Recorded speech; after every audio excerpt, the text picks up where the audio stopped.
Hello, good evening. This is RT News at 10 with me, Kevin Owen, live from HQ here in Moscow. So, the breaking news story. The official opening of the new US embassy in Jerusalem has been marred by a day of deadly violence as Israeli gunfire killed dozens of Palestinians protesting the move on that Gaza border. The United Nations has condemned what's become the deadliest day in the conflict since 2014. Protests and clashes broke out in several locations. Gaza's health ministry now says 52 people have been killed, including at least 8 youngsters. More than 2,000 other people are reportedly injured, and that number is continuing to rise too. So, it was predicted. Donald Trump's decision to recognize Jerusalem as the Israeli capital last December has caused deep anger because claims over that city are hugely disputed.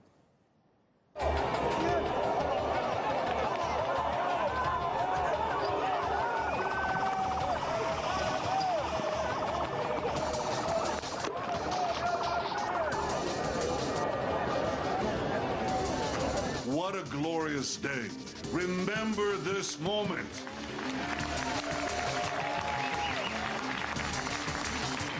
This is history.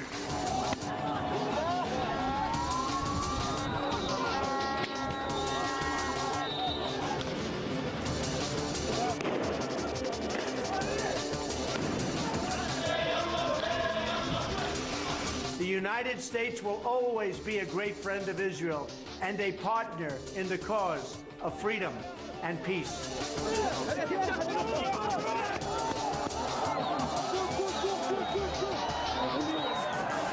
Snipers are still shooting tear gas canisters on the protesters, trying to disperse all these protesters. And you can see that the tear gas fired is very concentrated. We can feel it from very, very far away. There are Palestinian protesters that are injured and trapped inside, where the Palestinian Ministry of Health and the ambulances can't reach them.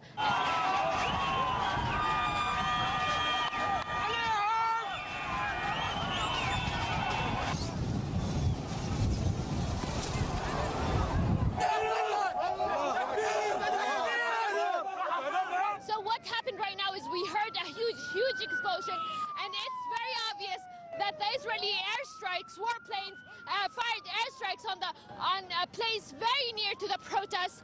They're trying to scare the Palestinian protesters to let them go home.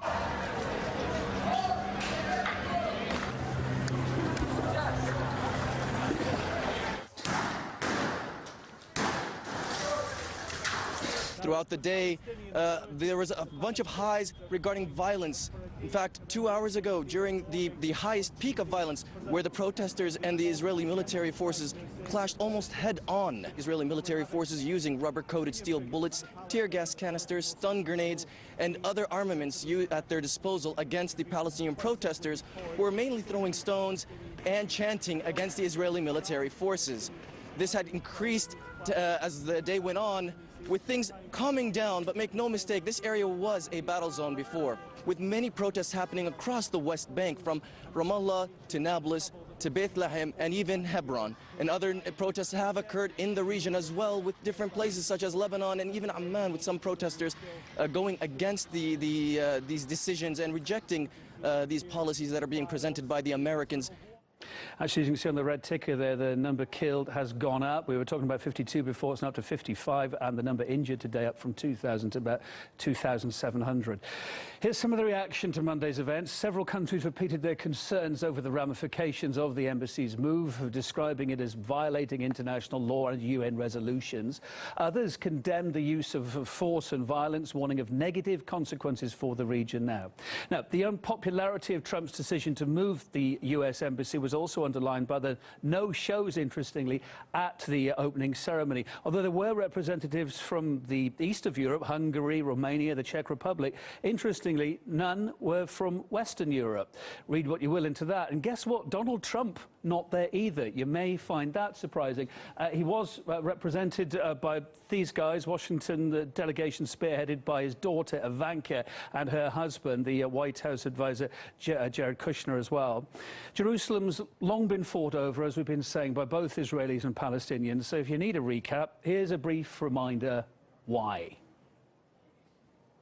Jerusalem is a city that's been a point of contention for nearly 1,000 years, ever since the first Crusaders arrived to drive the Muslim population away.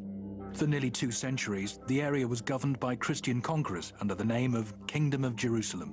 By the end of the 13th century, there had been 8 crusades, but the Holy Land ended up under Muslim control. With so much turbulent religious history, today the area holds significance for Christians, Jews and Muslims alike. All regard different parts of the old city to be their holy sites. And since the formation of the State of Israel in 1948, Israel considers Jerusalem to be its capital. The subsequent conflict with their Arab neighbors saw Israel capture and annex the entire city of Jerusalem. The move has never been recognized by the United Nations. It stands firm on the idea of establishing the two-state solution, where Israel and Palestine exist independently.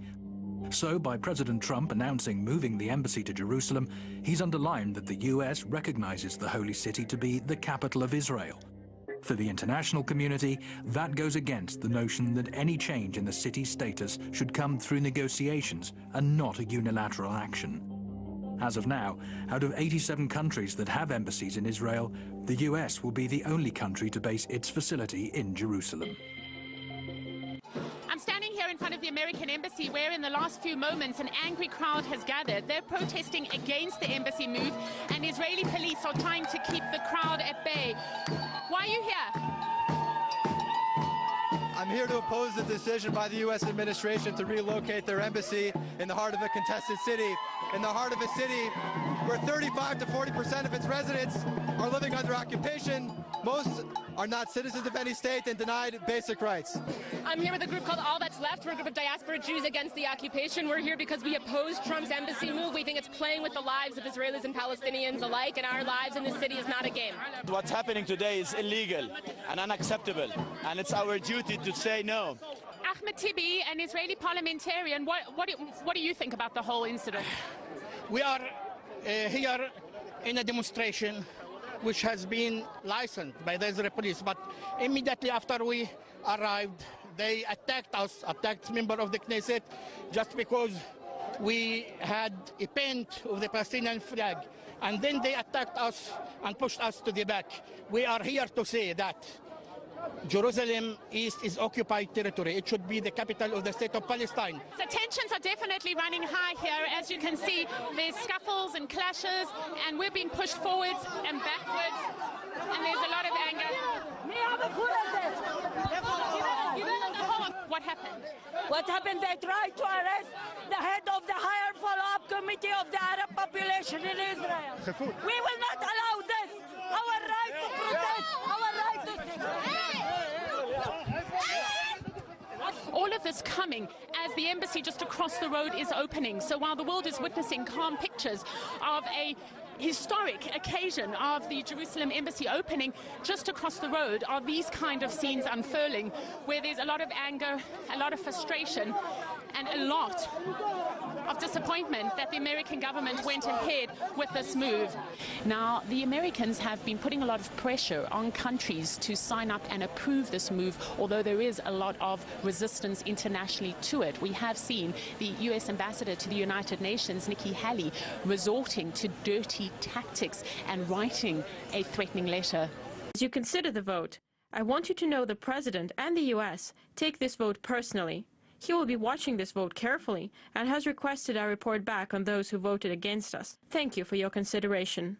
And more questions are being asked. If the current violence that we're witnessing is a response to the embassy move, well then just how exactly does the American president try to think that he is going to cut, as he has said, the deal of the century between Israelis and Palestinians? The Palestinian envoy to the UN says the Security Council is set to hold an emergency session about all this within the next 24 hours. We'll cover it. An Israeli military spokesperson insists that the IDF on its side is trying to minimize casualties but also stop the Gaza border fence being breached. He blamed Hamas, which controls Gaza, for inciting violence and encouraging people to attack the Israeli border. Our message to the Hamas is clear. We will not tolerate this violence. We will continue to defend our sovereignty, our civilians and our border. We will do so while trying to minimize the amount of casualties, but we will not let the rioters through and to harm Israeli civilians that are a running distance away. Right, we've invited three guests along to discuss it at some length tonight, and they've all got varying opinions on this. But Rouven Berko is a former IDF officer and Arab affairs commentator on the line from Tel Aviv. Nour Odeh is a Palestinian political analyst on the line from Ramallah, and Daniel Lazare is an author and journalist on the line from New York. Guys, good evening. Thanks for being live on RT International. I'm going to let you all have your say, and feel free to interject over one another, as long as it doesn't get too noisy, guys. I want to just start, though, by giving 30 seconds to each of you with the same question. My first question is, and we'll start with you, Rouven, first. How should we view today's events? Is it a glorious day, as Prime Minister Netanyahu is saying, or is it a step towards apartheid, as the Palestinian leadership has described it? The same question to all of you. Please, 30 seconds first. I just want your basic outline view on it. Rouven, first, you, sir.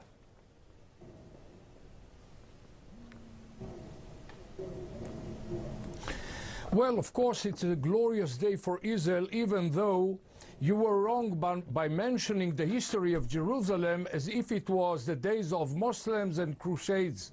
The Bible speaks about Jerusalem as the capital of Israel. Even the New Testament and the story and the narrative of Christianity occurred in Jerusalem as the capital of Israel. And if you want to see this, you can go to Rome and see Titus Gate. The whole story of the temple is there, very well written. So speaking about Jerusalem, it's a glorious day. Of course, we are happy by the declaration and the embassy, but we are counting not only on these events, but on our history, religion, and even if I were Muslim, I would bless this, because Jerusalem is given by God and through his messenger Muhammad, that this land belongs to the Israeli son of Israel. It's a long nothing about Palestinians. There's never been a Palestinian state, and that's why Jerusalem never been Thanks for stating your position, Rouven. That has never been. We appreciate it. Let's get the view now from Ramallah. I can see you bottling some thoughts in there. Let it out, please. Nour Odeh, Palestinian political activist. Try and keep it to 30, because I just want to get your outline opinion on this. Glorious day or a move towards apartheid? Where are you on this one? Well, there's nothing glorious about today. Today, nearly 55 Palestinians were murdered by the Israeli occupation, an occupation that is protected by this American administration. Today, we saw a celebration of mythology and political zealousy and religious fanaticism over politics and international law. And by the way, the history of Jerusalem predates all monolithic religions. The history of Jerusalem, the heritage of Jerusalem and the Palestinian people dates back 10,000 years. This is not a game anybody with half a brain wants to play. Daniel Lazare. Today was an assault on international law. Today was an assault on the standing of the international system that all countries purport to want to defend, and not just an assault on Palestinian rights. No, nothing glorious about today. Briefly, a view from New York, from you, sir. Okay.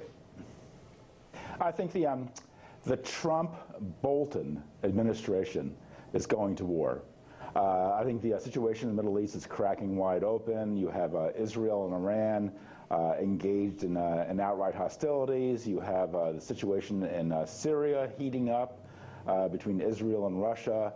You have this incredibly provocative gesture by the Americans, and I think the system there is just cracking wide open, and as bad as it's been in the last few years, I'm afraid it'll get a lot worse.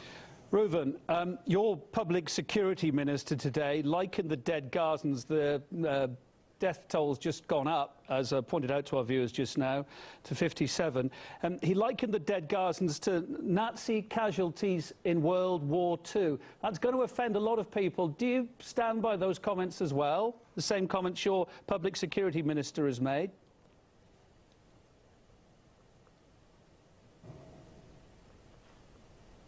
Well, I'm not sure that I understood what you are saying, but if you're comparing the situation as the last one speaking to you, relatively in Israel, we are in a very secure situation. I mean, mosques, churches and synagogues are secured very well. By the time all this environment, Arab states are collapsing, killing each other, raping each other. Only in Israel we have a free worship of all monotheistic religions, but only here in Israel some people around us want us to expose tolerance to those who declare that they want to kill us, who declare that they want to get into Israel by booby traps, by Kalashnikovs, by rifles, by suicide bombers, by tunnels, by missiles. They want us to tolerate. If you're going to have an argument, at least rely on some facts, Rouven. Attacking Israeli soldiers. There's a small delay on the line there. I'm speaking about fact, but madam, I didn't cut your words. I was polite enough. I can't find a single unfortunately, you are not precise. I say this is what Palestinians are incited in Gaza Strip to attack the Israeli soldiers on the borders. Don't forget, madam, that the Israelis has withdrawn from Gaza Strip. No Israelis there, no occupation. But despite this, they have arranged themselves to attack Israel. Just every a 10-year-old blockade. They attack Israelis. Rouven, let Nour get back in. They launch missiles to attack Israelis. Why should you? Why do you? Again, please. Let Nour get back in. Your answer to Listen, there's a small delay on the line to Rouven, so he'll be a bit behind us. Why do they attack? Why do they attack us? Okay, answer that, Nour. Well, poor them. They're just, you know, the regional military superpower, the one that is exacting violence and murder on a population that has been laid siege to for 11 years. The Israeli army left unilaterally the Gaza Strip. You initiate this. You thought you brought the world only. Your startup is terrorism. What Palestinians brought to the world is terrorism. Terrorism. Do you have anything besides racism? Look at the achievements of the Israelis. A lot of startups. Anything. We are flowering. Where this Israel is a heaven on a chaos environment. Let's go to Daniel. We are living and we keep everybody. Worship in Jerusalem. Everybody can do. In greater Israel. Look what happened discourse around here, us, guys. Just want to explain. There's a small delay on the line to Rouven, so he's going to be slightly behind us. Hopefully, he'll let you get in a minute. Yeah, let's get a thought from you. You've been listening to both lie sides. to the public in this way, sir. Yeah, sir. They don't think they are lying. That's the problem. Give me your view. And interesting to see Donald Trump not there today too. My view is very simple, a small point, please, listen, if I may. My view is very simple. If I may make a point. I say very briefly, greater Israel. Let you get a word in edgeways. We want it to happen. We want it. Thank you, sir. Carry on. Daniel. Okay, fine. If you want to describe greater Israel. Well, this is simple. Listen, we want a Palestinian. Okay. Rouven, I'll give you 20 seconds, but I've got to let the other guys back in. The problem is we're talking over one another. Can you just stop for a second? Let's get the answer from Daniel, and then we'll come back to you. Don't interrupt. The story is simple. Okay, Daniel. Okay, fine. May I? If you define greater Israel as the area between the River Jordan and the Mediterranean Sea, the area under effective Israeli control, Jews are now a small minority in that population. And the more of a minority they become, the more undemocratic and racist Israel becomes. So that is simply what we're seeing here today, an increasingly embattled minority which is asserting its racial dominance over a diverse population both within Israel proper and the occupied territories, behaving necessarily in an increasingly undemocratic manner. That's simply all I wanted to say. No, going on about the casualties that have been witnessed today on the border there, we knew this was going to be a very heated day. We knew that this week was going to be very difficult. Excuse me, Rouven, if you will, for a minute. I just want to get the Palestinian point of view from Ramallah. On a practical note, if you knew this was going to kick off, why are you letting youngsters, sorry, we're hearing young people going to the border? This. I am worried where people like this.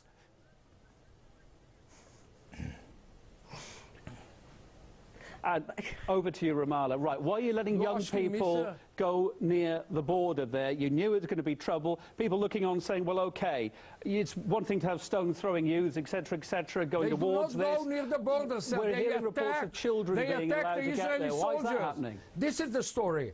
They attacked the soldiers.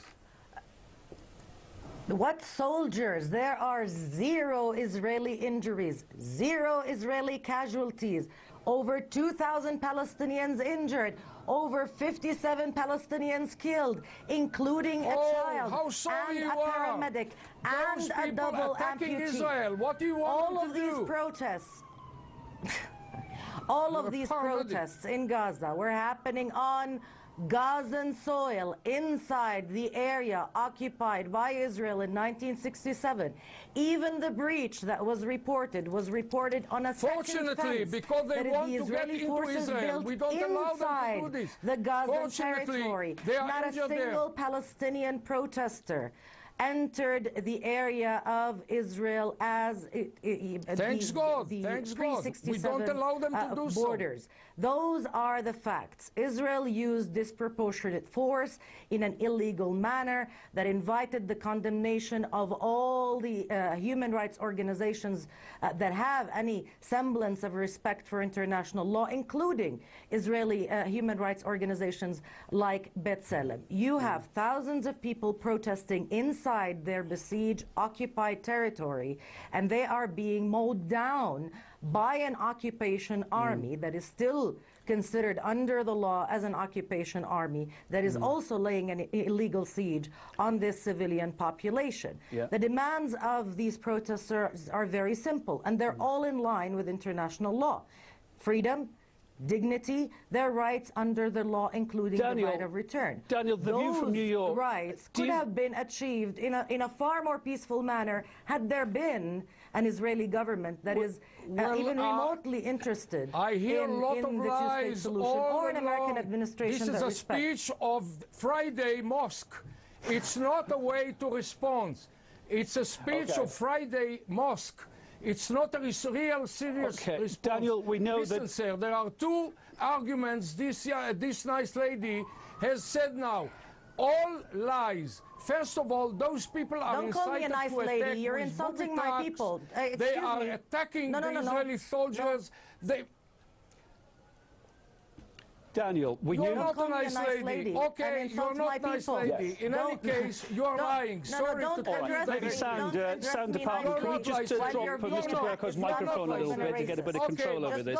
Daniel Lazare, I want to get the view from New York. We understand that Rouven Berko and Nour Odeh are not going to see eye to eye on this. This is no surprise. Attacking the soldiers. So no disrespect. It's very difficult to get a word in edgeways and let the other guys say. We understand what you're saying. Give me the right to respond. I understand. The IDF says that they are behaving responsibly as best they can. They say they're under attack on the border there from the Palestinians. We're hearing the other story from the Palestinians. There's no point sitting down here to decide who's right and wrong on this, because we're not going to get it's a very polarized opinion. What do you think? Yes, and I also, sir, want to involve Daniel Lazare as well. I'm trying to explain. We've heard you. We now need to hear our other viewers, sir. Daniel, are the IDF being even-handed here? Are they being as responsible as they purport to be? No, of course they're not being even-handed. Of course they are not being even-handed, not remotely. It's a turkey shoot. They're shooting down, the killing scores of Palestinians and wounding thousands, literally thousands more. But Hamas is not my favorite organization. Hamas is a politically bankrupt group which has completely failed to exploit Israel's gross contradictions and to use them against this increasingly racist state. But Hamas has failed consistently by attacking Jews, Quad Jews, and therefore forcing, making sure that Israelis will band together all the more tightly against what they see as an external threat. So Hamas is a bankrupt organization, and I frankly am kind of also dismayed by these tactics, which to me are sort of the ultimate defeatism. I mean, all Hamas can do now is just kill Palestinians. The Palestinians deserve a better leadership. They deserve a better leadership in the fight against this increasingly undemocratic and racist state. Mr. Burke, okay, right, great. Let me go back to Rouven Berko. Rouven Berko, sorry, we had to fade you down a little bit there. I understand that you're slightly behind us on the sound, so therefore when we're asking you to just let others interject, you're not able to. Hear some voices different are you surprised, Mr. Berko, that despite the glorious day this is being described as, Mr. Trump and very few Western politicians were there to hail this day in Jerusalem at the opening of that embassy? It was a bit of a disappointment, surely, for you, no?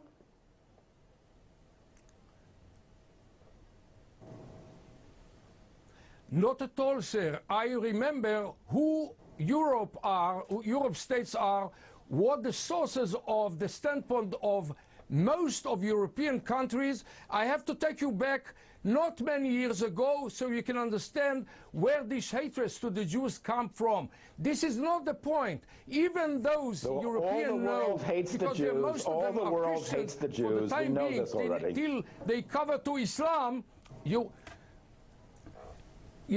should keep quiet for for several minutes, because I didn't interrupt you. You are a hypocrite. You know why? Because you are worried about whether Israeli minority, democracy, or what. Wait and see what is going to happen to Europe after the Islamic invasion is increasing in Europe, and you will see. As for us, we are not worried. Okay. Very nice. I could hear how hypocrite you are. Nour, can I ask about what's happening in the West Bank there, way away now, any further Listen chances for the peace process? That's an even more distant dream tonight, isn't it? The two-state peace process. Nour, if I got over to you, maybe sound, guys, if you could maybe fade Mr. Berko down for a moment. Get another answer. Thank you. So, Nour, the two-state peace process, a pipe dream even more tonight. Well, you know, it's not fair. You gave everybody the right to express we're balancing their opinion, it out, sir. We are balancing it out. We are balancing it out as best we can. I'd like Nour to give an answer to the two-state peace process and what future for that tonight. On one hand, there's a hypocrite. On the other hand, there is a liar. You should give me the enough time to be equivalent to them. Well, I have something to tell you. We want to establish a Palestinian state in the future. Why not? For the first time in history, there will be a Palestinian state, but not in any circumstances. Stop talking about Palestinians. Jerusalem would be a capital. Part of Jerusalem would be a capital for a fake story. And we will accept your handouts, huh? This is a fake story, madam. I'd like a final 10 seconds from you, Nour. Your thoughts on where it's going to go for the future? But you deliberately want to establish a state. Israel right now, as it stands, is standing alone. It is in the ranks, unfortunately, of rogue states, and it has the U.S. on its side. The two-state solution is the international solution. It's not the Palestinian solution alone. I do believe still that there is a chance for this solution, but it will take courage and it will take resolve from the international community to step up. And there, guys, I'm afraid we've got to leave it. We've got a commercial break to hit. Not ready to play a responsible role. Apologies to our viewers at home. That has been a little bit noisy at times. Obviously, it's a very polarised subject, and everybody wants to get their say in. Rouven Berko, Nour Odeh, Daniel Lazare, thank you so much for your time being live with us, even though, of course, you don't all agree. Thank you very much for your time being live with us. Thank you for watching as well. Keep across all the latest from Jerusalem and the big stories this Monday on our site, rt.com. As I say, we've got some commercials to hit. I'll be back with more in 30 minutes.